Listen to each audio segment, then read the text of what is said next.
Bonjour à tous, nous démarrons notre cinquième enseignement, étude biblique, sur l'étude de Actes chapitre 2, versets 1 à 4, et nous reprenons notre lecture du verset 3.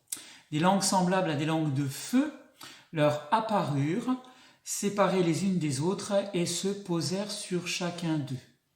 Nous avons vu sur la précédente vidéo le feu, et nous allons passer au mot suivant qui est leur apparure.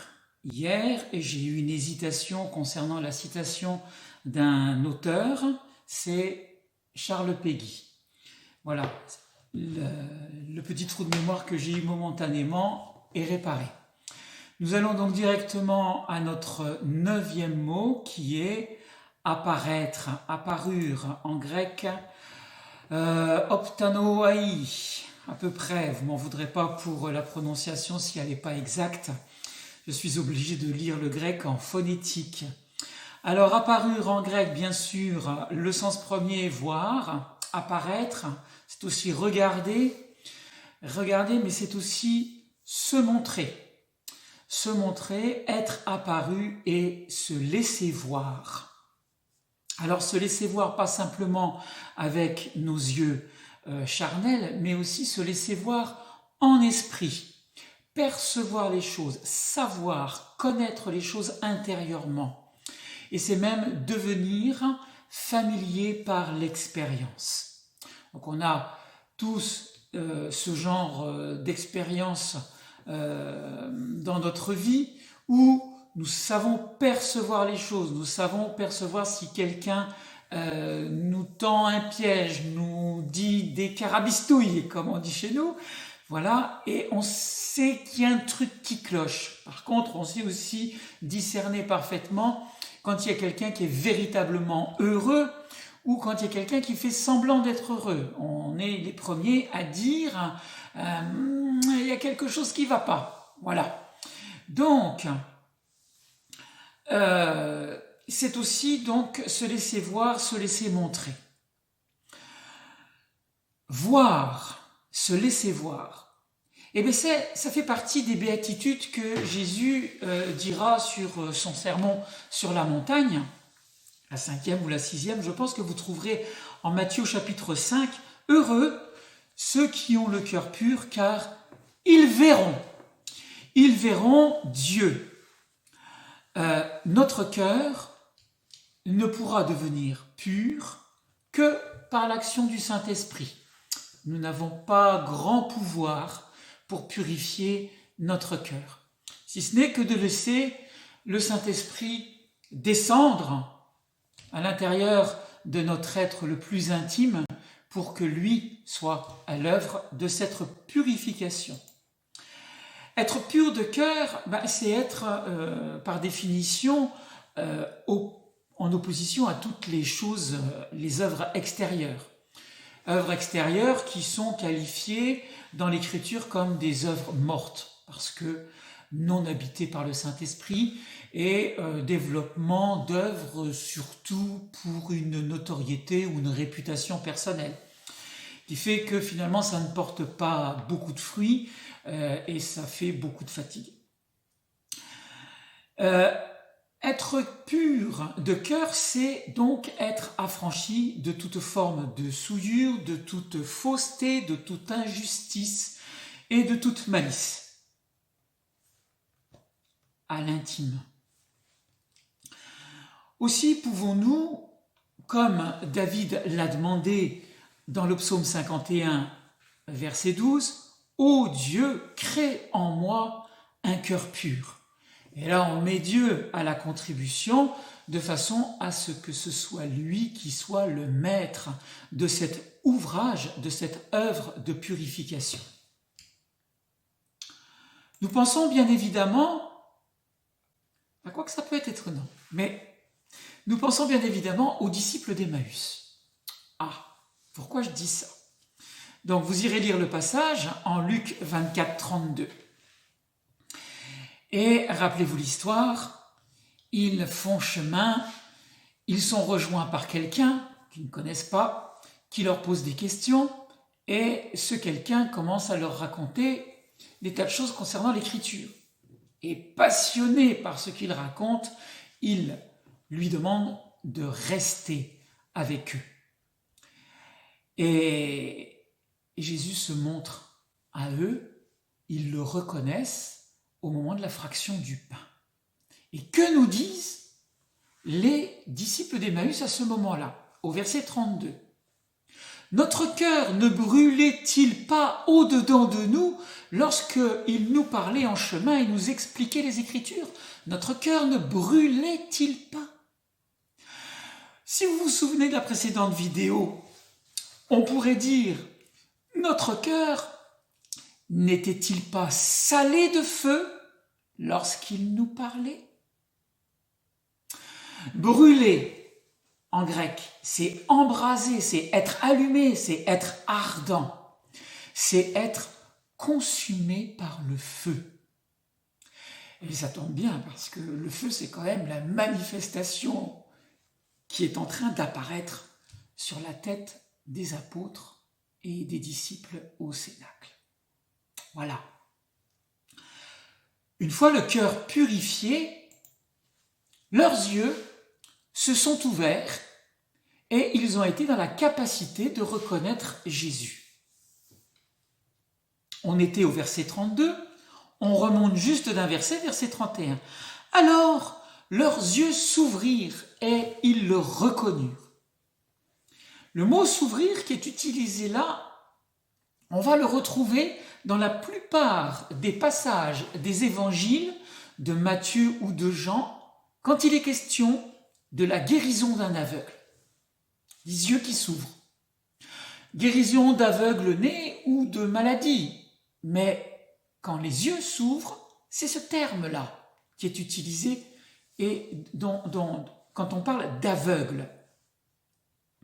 Mais quand on parle du terme ouvrir en grec, ce n'est pas simplement l'ouverture de notre système oculaire. Ça va plus loin. Vous en avez l'habitude, on creuse et on découvre des sens qui nous permettent de mieux comprendre ce que signifie le contenu de notre verset. Et il y a un sens particulier qui veut dire comme un premier-né. Comme un premier-né, comment ça ? Eh bien, un premier-né ouvre la matrice de sa mère. Il ouvre ses entrailles pour la première fois. Et on a affaire là à une nouvelle naissance. Et c'est ce que va faire le Saint-Esprit en descendant sur nous à la Pentecôte. Il va faire de nous des êtres nouveaux, des spirituellement nouveaux-nés. Il va nous baptiser de son feu, il va nous baptiser de son onction, et il va faire de nous des nouveaux-nés dans l'esprit. Je vous renvoie immédiatement au dialogue de Nicodème avec Jésus. C'est la même chose. Un homme peut-il naître de nouveau ? Ouvrir l'esprit de quelqu'un, c'est pareil que ouvrir les yeux. Il faut aller voir le sens moral qui est contenu dans ce verbe en grec. Ouvrir l'esprit pour lui donner la faculté de comprendre, le désir d'apprendre. Et c'est ce qui nous est proposé à la Pentecôte.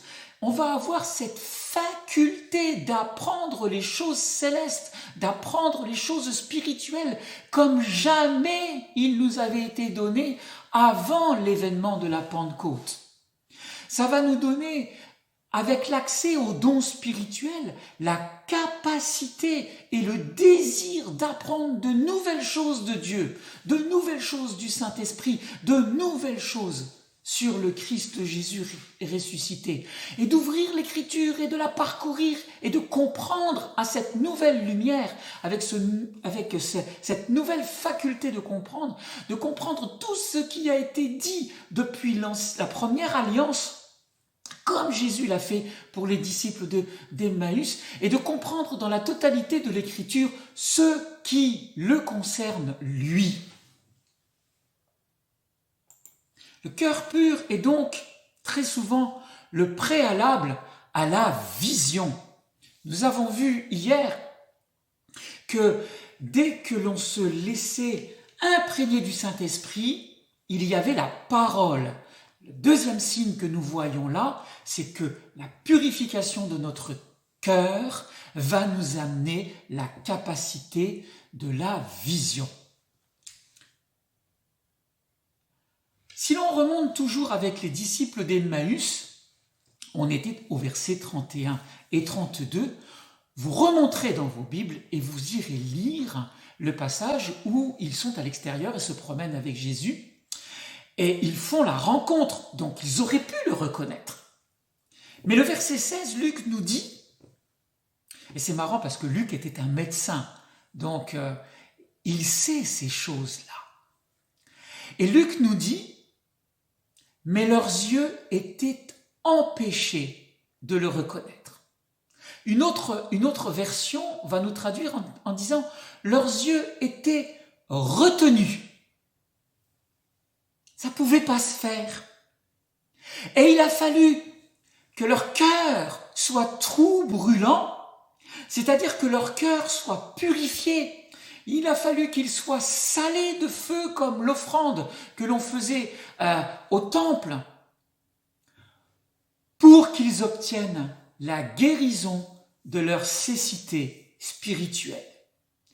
Et que leurs yeux s'ouvrent et qu'ils reconnaissent Jésus ressuscité, qui a fait le chemin avec eux, qui a rompu le pain et qui s'est laissé voir, qui s'est laissé reconnaître. Nous avons vu pour ces deux hommes le jour d'avant. Marie-Madeleine, Marie de Magdala, au matin de la résurrection. Qu'est-ce qui se passe ? Elle s'est déplacée, elle est allée au tombeau et elle rencontre quelqu'un. Et elle lui dit, Jean nous dit, chapitre 20, verset 15, elle pensait que c'était le jardinier. Elle n'a pas reconnu Jésus. Ses yeux n'étaient pas ouverts. Elle était empêchée de voir. Elle ne l'a pas reconnu. Pourtant, Jésus était en face d'elle. Il l'a même questionnée. Pourquoi pleures-tu ? Qui cherches-tu ? Et elle ne le reconnaît pas. Alors elle va parler, on l'a emporté, dis-moi, je le prendrai, je le remettrai. Voilà, elle a tout un scénario dans sa tête face à cet homme qu'elle ne reconnaît pas. Alors Jésus lui dit Marie. Point d'exclamation dans l'évangile. Elle se retourna et dit en hébreu Rabouni, c'est-à-dire maître. Elle le reconnaît, ses yeux s'ouvrent, elle sait enfin qui est en face d'elle. Ce n'est plus le jardinier, c'est celui que son cœur désire. Son bien-aimé. Vous irez lire le passage du Cantique de Cantique. Avez-vous trouvé mon bien-aimé ? Celui que mon cœur aime. Et là, elle est retournée. Elle est retournée. Elle est retournée parce que, en entendant Marie, elle expérimente une joie parfaite qui embrase tout son être. Il n'y a que Jésus qui l'appelait Marie de cette façon-là. L'intonation de la voix, toute la prestance, toute la pureté du Christ dit dans ce prénom. Il l'avait délivré. Il l'avait côtoyé pendant de nombreuses années. Il était le seul à pouvoir l'appeler de cette façon-là. Elle l'a reconnu. Ça a fait naître dans tout son être un tressaillement d'allégresse qui a brûlé en elle instantanément toutes les pensées dérisoires qui l'envahissaient à ce moment-là.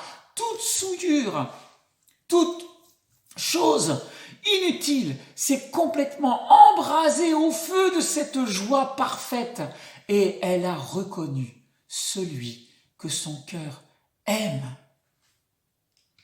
Elle se retourna.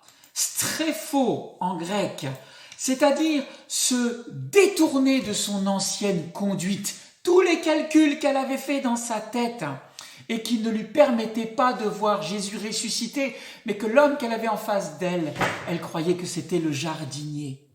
C'est-à-dire changer son esprit, se convertir, donc naître de nouveau, comme Nicodème, naître de nouveau, comme les disciples d'Emmaüs, comme nous tous à la Pentecôte.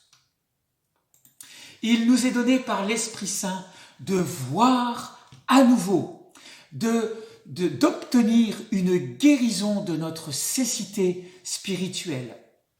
Jean 16, 16, Jésus nous dit « Encore un peu de temps et vous ne me verrez plus ». Ça, c'est avant la Passion.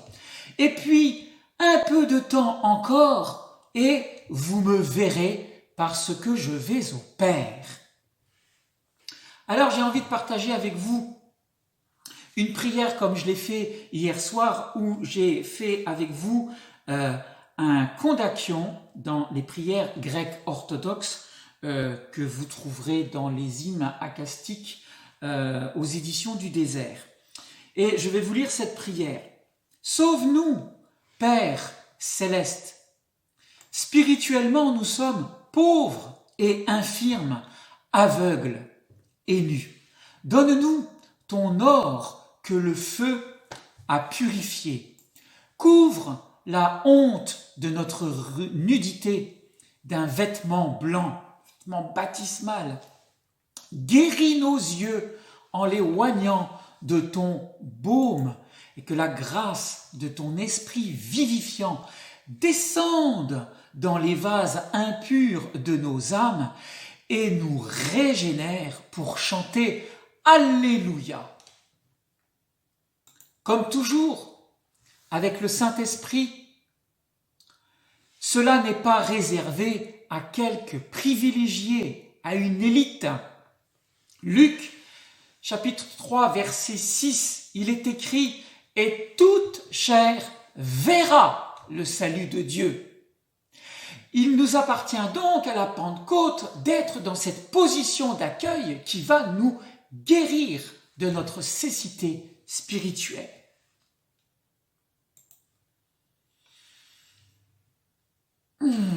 Nous passons au 10e mot.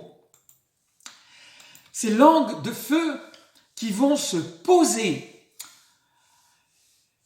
Kadizo en grec. Elles vont se poser, donc elles vont rester. Elles vont rester, elles vont se poser, elles vont demeurer et elles vont même s'asseoir. Mais elles vont s'asseoir pour conférer un royaume à quelqu'un, pour fixer sa demeure, pour séjourner et pour s'établir. On disait dans la précédente vidéo que les grâces du Saint-Esprit ne descendent pas sur nous comme sur une toile cirée, mais que la présence du Saint-Esprit descendait en nous jusqu'à l'intime, sans plus aucun filtre, sans aucune retenue, mais dans la vérité parfaite. S'asseoir pour régner. Rappelez-vous du passage en Marc 10, 37, qu'on retrouve aussi en Matthieu. Accorde-nous, dirent-ils à Jésus, d'être assis l'un à ta droite et l'autre à ta gauche quand tu seras dans ta gloire.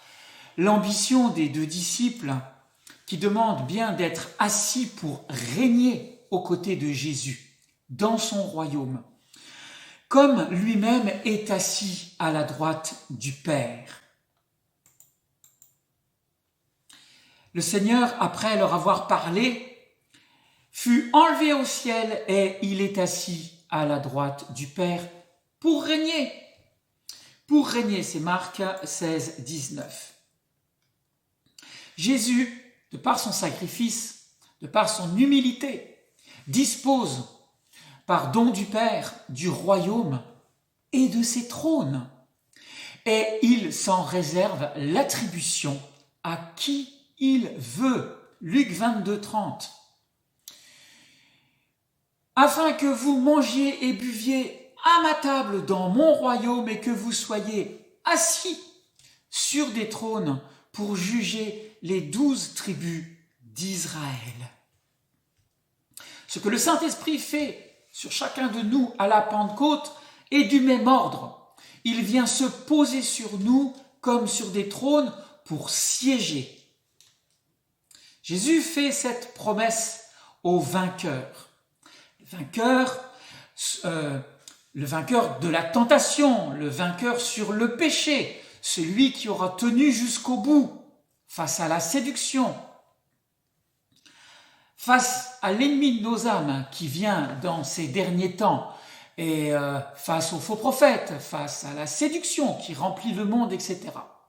À tous ces vainqueurs de tentation et de séduction, Jésus dit en Apocalypse 3, 21, « Celui qui vaincra, je le ferai asseoir avec moi sur mon trône, comme moi j'ai vaincu et me suis assis avec mon Père sur son trône. » Incroyable promesse, immense promesse réservée à tous ceux qui vont vaincre toutes ces choses annoncées dans les derniers temps.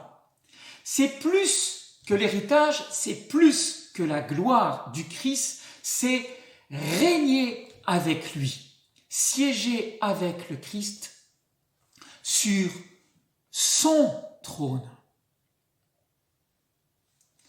Le Saint-Esprit donc vient se poser et s'asseoir, il vient siéger sur chacune des personnes présentes au Cénacle en vertu de ce que Jésus a accompli. Mettons-nous à la Pentecôte au Cénacle avec ces 120 personnes. Dans nos maisons, invoquons le Saint-Esprit et faisons de nos maisons des cénacles pour invoquer la descente du Saint-Esprit dans nos maisons. Cénacle, ce n'est pas c'est simplement la chambre haute, la pièce qui était sur la terrasse de la maison. Voilà. Donc, nous avons la possibilité d'avoir des cénacles dans nos propres habitations. Le Saint-Esprit vient donc se poser sur nous. Apocalypse 5, versets 9 et 10. Je disais que c'était en vertu de ce que Jésus a accompli. Il chantait un cantique nouveau. Car tu as été immolé et tu as racheté tu as racheté pour Dieu par ton sang les hommes de toute tribu, de toute langue, de tout peuple et de toute nation. C'est ce que je vous ai dit tout à l'heure. C'est pour tout le monde. Et tu as fait d'eux, donc de nous, un royaume et des sacrificateurs pour notre Dieu, et ils régneront sur la terre. Le Saint-Esprit vient donc s'asseoir sur nous, il vient se poser sur nous comme le Christ siège sur son trône, comme il promet des trônes pour juger les nations, pour juger les 12 tribus d'Israël. C'est ce que vient faire le Saint-Esprit en se déposant sur la tête de toutes les personnes qui sont dans leur cénacle et qui attendent et qui désirent cette présence. Chacun de nous peut être donc le trône, le siège et la demeure du Saint-Esprit et le laisser s'y établir pour aujourd'hui, pour demain et éternellement. Voilà, j'en ai terminé pour cette 5e étude et vous donne rendez-vous pour la 6e qui ne saurait tarder. Je vous souhaite une bonne journée, de bien retourner à vos activités et donc à très bientôt. Au revoir.